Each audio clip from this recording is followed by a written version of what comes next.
Oh, and they had third-quarter leads in both games 6 and 7, even as they were playing without Paul, who was injured.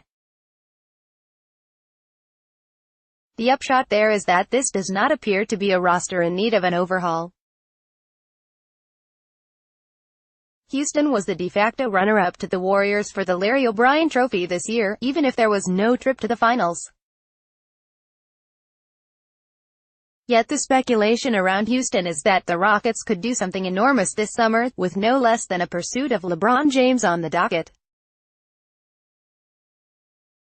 James might be tempted to pack up from Cleveland and head to Houston because the Rockets have a ready-made contender, one that includes close friend Chris Paul, former Olympic teammate Harden and former Olympic assistant coach Mike D'Antoni.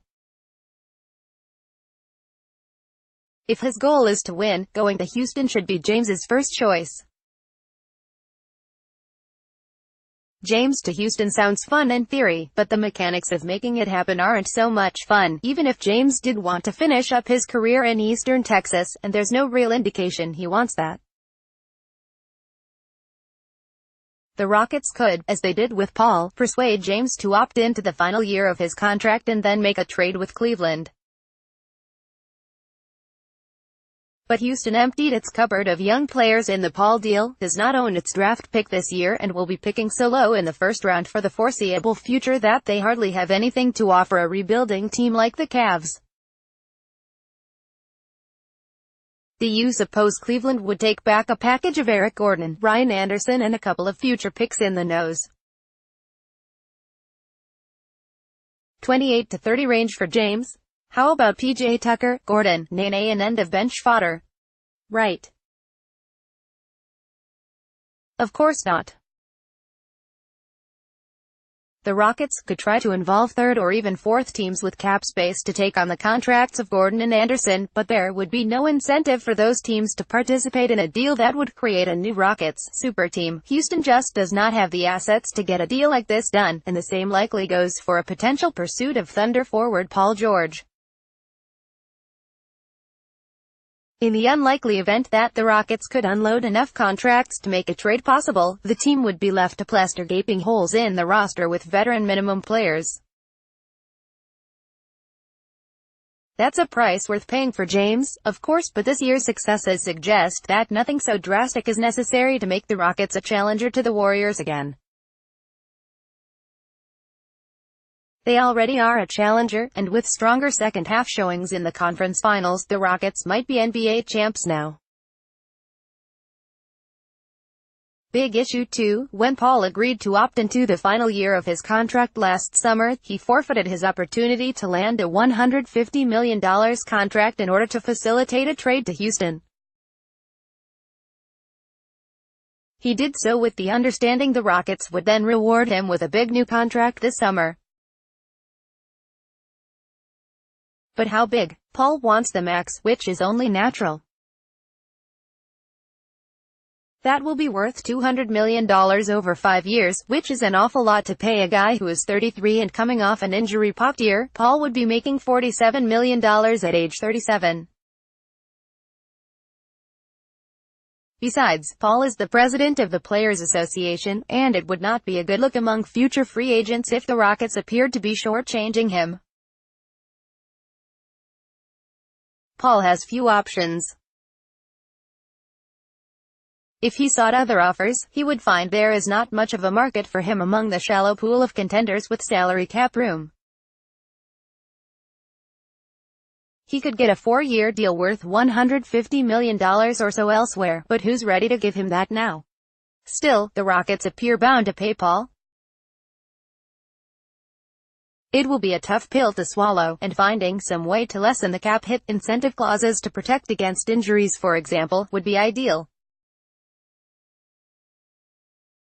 But Paul has given no indication he's willing to take a hometown discount. Free agent outlook: the Rockets need depth, and they'll have to figure out how to maintain the roster they had last year, without a James George acquisition, that is, and still add a piece that can give the bench a boost.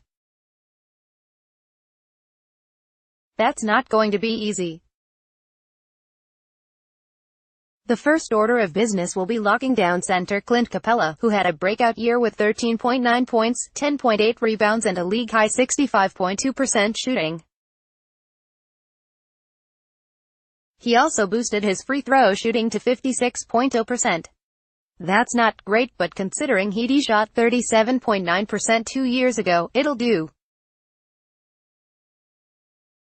Capella is a restricted free agent, and can get offers from other teams, which can be matched by the Rockets. Unless there is a legitimate shot at James or George, the Rockets will surely bring Capella back, likely on a 4-year deal worth around $90 minus $100 million. Next up is Trevor Ariza, who has been with Houston for the last 4 seasons and has been, in that time, serviceable offensively, 12.2 points, 35.7% three-point shooting, and very good defensively. Ariza might be able to land a mid-level contract elsewhere, $8.8 million, but the Rockets have his bird rights and are able to pay him more despite being capped out. There aren't a lot of other choices for Houston at small forward should Ariza sign elsewhere. The team might have to slightly overpay to keep him. Luke Mbahamo is the next free agent role player the Rockets will have to consider. He's a good defensive player who has developed into an above-average three-point shooter, and was a bargain at $2 million last year. The Rockets have to hope he's willing to remain a bargain. The Rockets will be well into the luxury tax, and seeking players willing to sign for a veteran minimum deal after that.